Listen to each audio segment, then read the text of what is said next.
Dari yang paling bawah kita beri nomor 1. Kita buat keterangan di sebelah sini.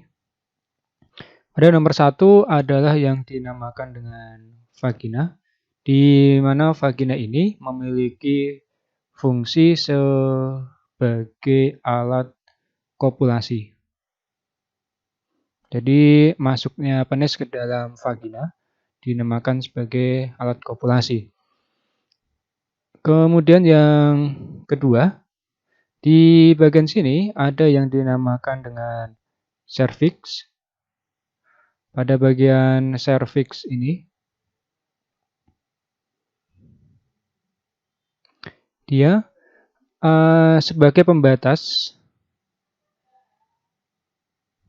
antara uterus dengan vagina. Nah, jadi pada saat terjadi kopulasi, mentok pada bagian vagina ini. Tidak akan sampai pada serviks ini. Yang ketiga, ada yang dinamakan dengan uterus. Ini dinamakan dengan, kita beri nomor 3, nomor 2.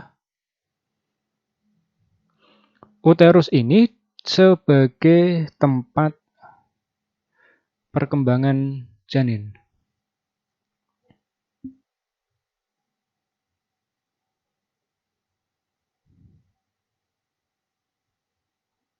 Mulai dari embrio sampai terbentuk janin. Yang keempat, kita beri di sini. Ada nomor 4.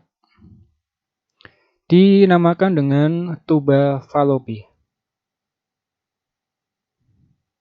Atau kadang ada yang menyebut dengan istilah oviduk. Nah, di oviduk ini adalah tempat pertemuan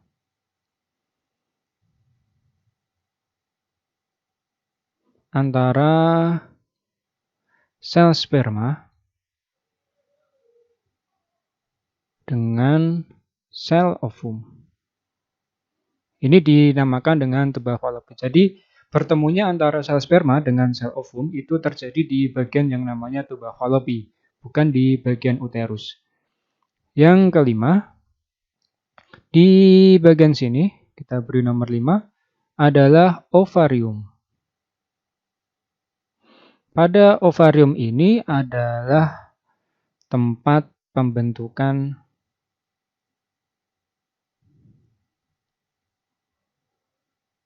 sel ovum. Jadi sel ovum pada perempuan itu dihasilkan pada bagian yang namanya ovarium. Kemudian yang keenam, ini biasanya tidak masuk, jarang ditanyakan, tapi kita coba untuk mempelajarinya, adalah di bagian ujung dari sini, ada nomor 6. Ini dinamakan dengan fimbria. Jadi sebetulnya antara ovarium dengan tuba Fallopi itu dia tidak menyambung, tetapi dipisahkan oleh bagian yang namanya fimbria ini. Nah, fimbria itu dia digunakan untuk menangkap sel ovum yang dilepaskan oleh ovarium. Jadi itu tugas dari fimbria. Jadi ovum yang akan dilepaskan, kalau kita buat sebuah ilustrasi di bawah sini, ini misalnya adalah sebuah ovum. Kemudian di sini ada fimbria yang memiliki bentuk seperti rambut-rambut, jadi seperti ini. Nah, kemudian nanti ketika ovarium ini melepaskan sel ovum, ini sel ovumnya, maka nanti dia akan ditangkap oleh yang namanya fimbria ini. Jadi ini yang ovumnya, kemudian ini adalah fimbria. Kurang lebihnya seperti itu. Jadi untuk menangkap sel ovum yang dilepaskan oleh ovarium. Dan yang terakhir, yang ketujuh, adalah di bagian uterus ini ada yang dinamakan, kita beri nomor 7, dinamakan dengan dinding endometrium.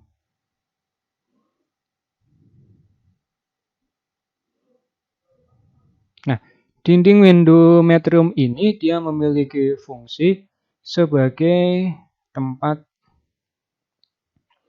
menempelnya embrio.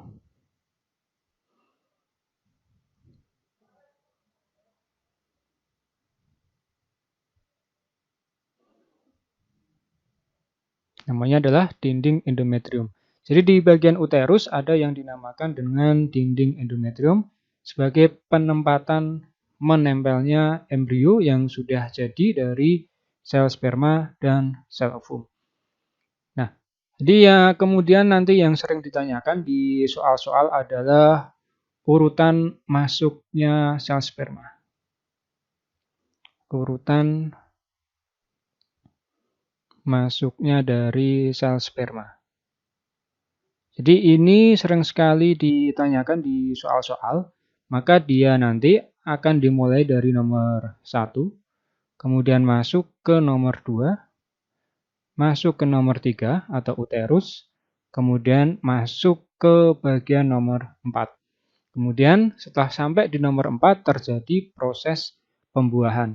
Ini kalau urutan masuknya sel sperma. Sedangkan satu lagi nanti yang sering keluar adalah berkaitan dengan urutan keluarnya ovum atau sel ovum.